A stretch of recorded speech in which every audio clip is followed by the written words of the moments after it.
أعزائي المشاهدين، رمضان كريم وأسعد الله مساءكم. حلقة جديدة من برنامج أسود الصحراء. نلتقي برحاب الرجال البسلاء الشجعان حماة الأرض والوطن والإنسان. أنهم بواسل جيشنا العراقي، فخر الأمم والأوطان. سوح الوغى تعرفهم رجال يوم النوب، صولاتهم مفخرة أبات حين الطلب. بهم ضياء موطني للشمس قلنا اغربي. نلتقي اليوم أيها الأحباء في رحاب مقاتلين الشجعان البواسل، يرسم لنا مثل ما رسموا في ميادين النصر والتحرير صورا بطولية قتالية جميلة يزينها الفخر ويؤطرها الانتصار.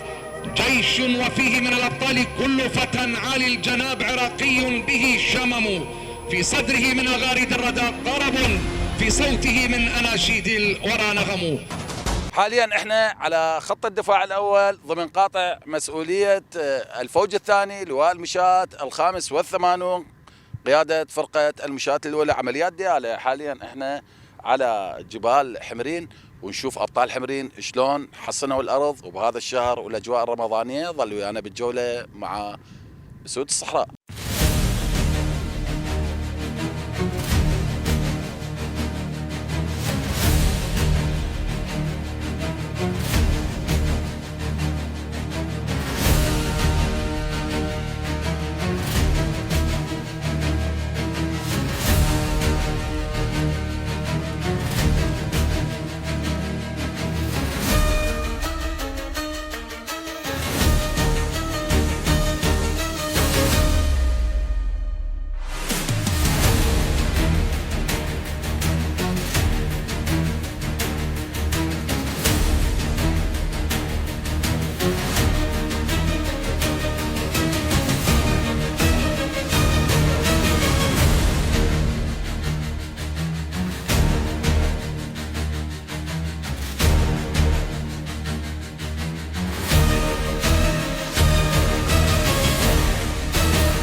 نحن الآن في الخط الدفاعي الأول لأبطال حمرين. أنشئ هذا الخط في سلسلة جبال حمرين، حيث عمل هذا الخط الدفاعي على إنهاء تواجد عصابات داعش الإرهابي والقضاء على المضافات التي كانت ملاذ آمن لهؤلاء العصابات. وعمل هذا الخط الدفاعي على منع تسلل وتواجد وأي مكان لعصابات داعش الإرهابي. تم إنشاء فوج نموذجي بكافة مفاصله في منطقة أنجانة، حيث عملنا على إنشاء بنايات خاصة نموذجية لمنام المراكب، وكذلك إنشاء بنايات خاصة لمشاجب هذا الفوج على خطة والأسس المعدة من قبل المفتشية العسكرية الآن. نحن الآن في شهر رمضان المبارك، إعداد خطة متكاملة لهذا الشهر الفضيل وتوفيت الفرصة على عصابات داعش الإرهابي من استهداف قطاعاتنا الأمنية.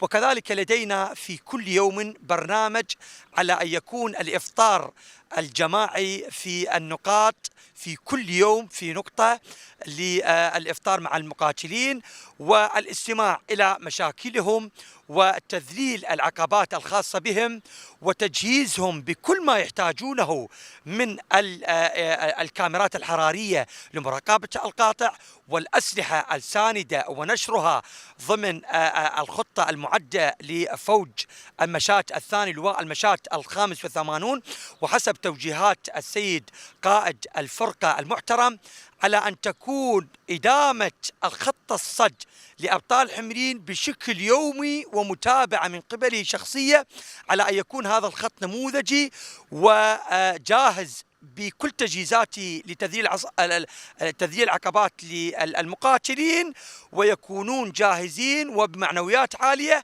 للحفاظ على هذا الخط وتوفيت أي فرصة لعصابات داعش الإرهابي.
حسب توجيهات المراجع المحترمين، باشر الفوج الثالث لواء المشاة الخامس والثمانون المتمثل بالفرقة المشاة الأولى بإنشاء نقاط نموذجية ومحصنة، وهذه النقاط مجهزة بكاميرات حرارية ونواظير ليلية ونواظير نهارية وأسلحة ساندة وبعجلات همر بكامل طاقمها لحماية القاطع في صد أبطال حمرين.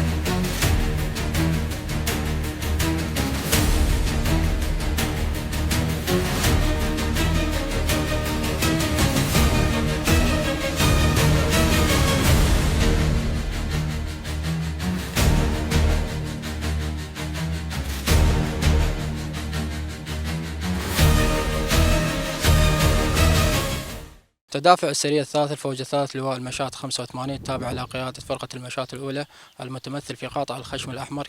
كان هذا القاطع من السابق في عديد من التنظيمات الإرهابية، وبعد مسكه اليوم لا توجد فيه أي تنظيمات إرهابية، وكان ذلك بعد متابعة حثيثة من قبل السيد قائد الفرقة المحترم بالإضافة إلى السيد آمر اللواء، وبجهود دعم متواصل من قبل السيد آمر الفوج المحترم. وأنشأنا تحصينات كاملة لهذه المواقع العسكرية التابعة للجيش العراقي في هذا الموقع لما يرفع من القابلية المعنوية إلى المقاتلين.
تاريخ 5/5/2025 تم صدور أوامر بتشكيل مقر لواء المشاة 85 فرقة المشاة الأولى، وبتاريخ 17/5 تمت المباشرة بتحديد موقع مقر اللواء وإنشاء مفاصل اللواء ابتداء من تحصينات الخارجية لمقر اللواء، ومن ثم إلى إنشاء باب النظام واستعلامات الداخلية وسكن للمراتب باب النظام، وبعض الأماكن الخاصة بمفاصل سرية المقر كمنام المراتب وصحياتهم ومطعم المراتب، إلى مكاتب الوحدة الخاصة بمقر اللواء وفصيل الآلي ومقر آمر اللواء والحركات الخاصة بمقر اللواء، ثم الاتصالات ومكتب الحركات وبقية المفاصل الأخرى كسرية المغاوير والبطارية الخفيفة اللواء 85، وموقع مكتب الاستخبارات ومقر ضابط استخبارات، بالإضافة إلى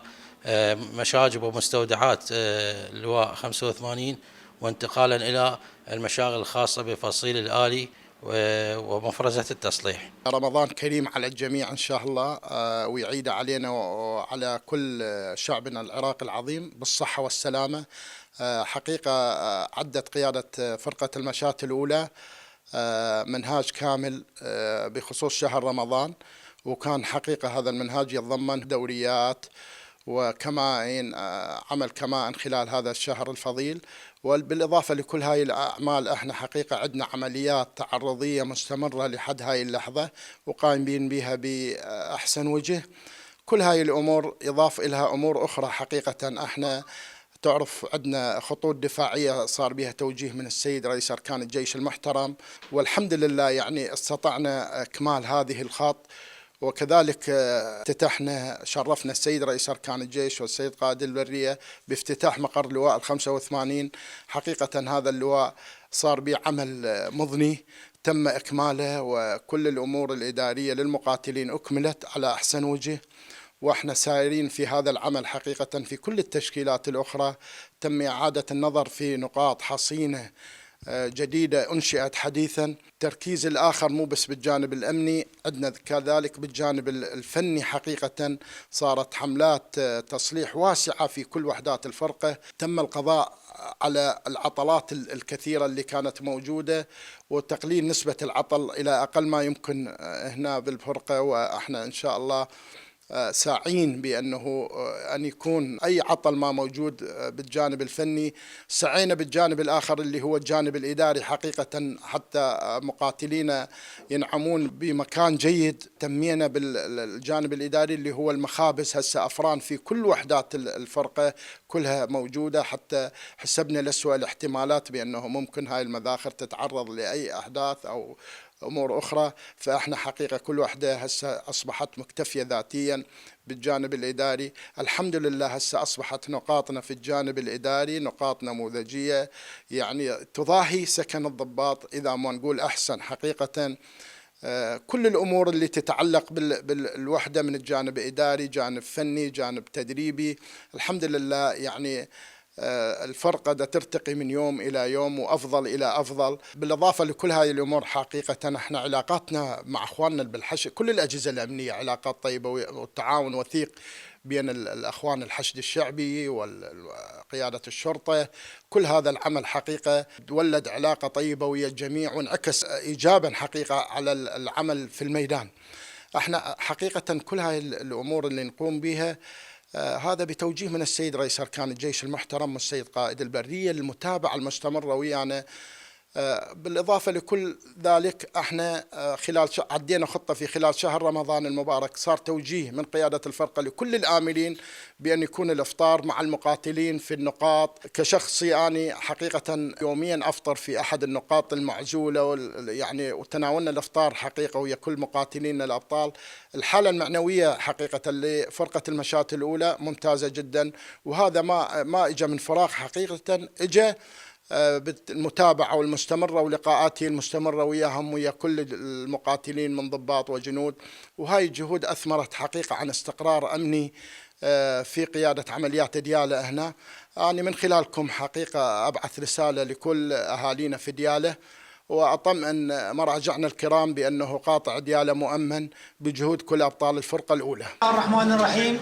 اللهم لك صمنا وإليك نبنا وعلى رزقك افطرنا ولصيام غد نوينا. ابتلت العروق وذهب الظمأ وثبت الأجر إن شاء الله. تفضل اخوان بارك الله بكم على الفطور. بسم الله.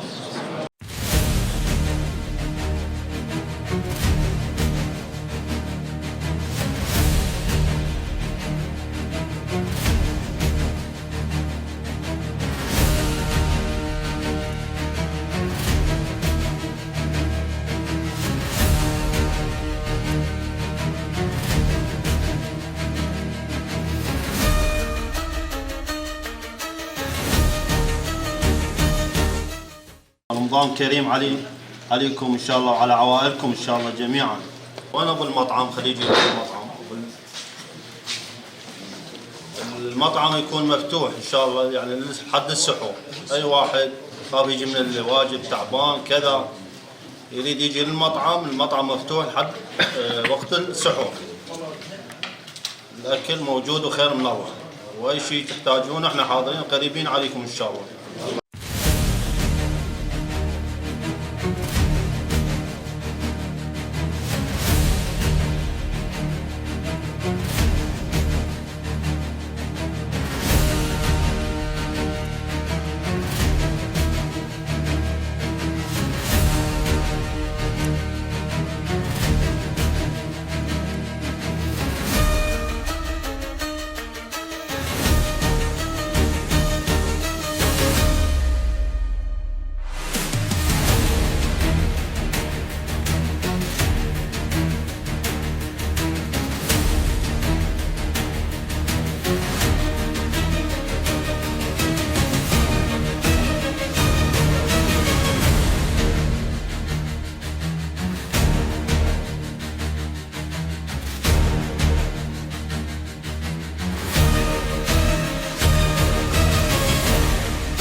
أعزائي المشاهدين، حاليا احنا ضمن قاطع مسؤولية قيادة فرقة المشاة الأولى بالتحديد اللواء الرابع، وحاليا احنا بعد ما أنجزنا وجبة الإفطار الجماعي مع السيد آمر اللواء تجولنا على القطاعات وانتشار الكمائن، وأخذنا آمر الفوج ويانا وتجولنا على الكمائن ونلتقي بالسيد آمر الفوج بيشرح لنا مدى تأثير الكمائن ووجودها في مناطق شرق المقدادية. الله يسعدك سيادة العقيد. حياك الله 100 هلا، الله يحفظكم.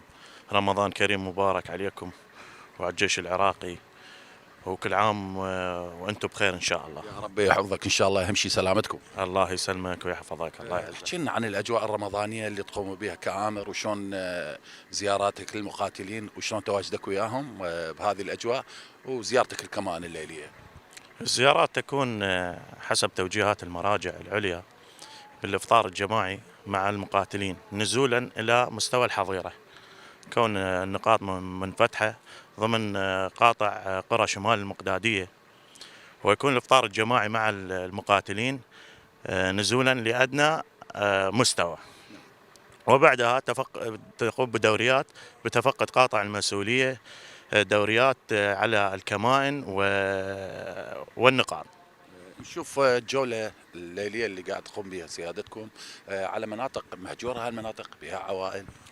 يوجد عوائل في هذه المناطق، لكن هي مناطق بساتين كثيفة مثل ما تشوفون، ويجب أن تكون هناك دوريات مستمرة ضمن قاطع المسؤولية لمنع من تسول نفسه بالتربص بأمن المنطقة. يعني نشوف عمل الكمان، هل عمل الكمان يفي بالغرض يحقق نتائج مثمرة؟ طبعا الكمان تفي بالغرض كونها تقع على طرق رئيسية وطرق ثانوية.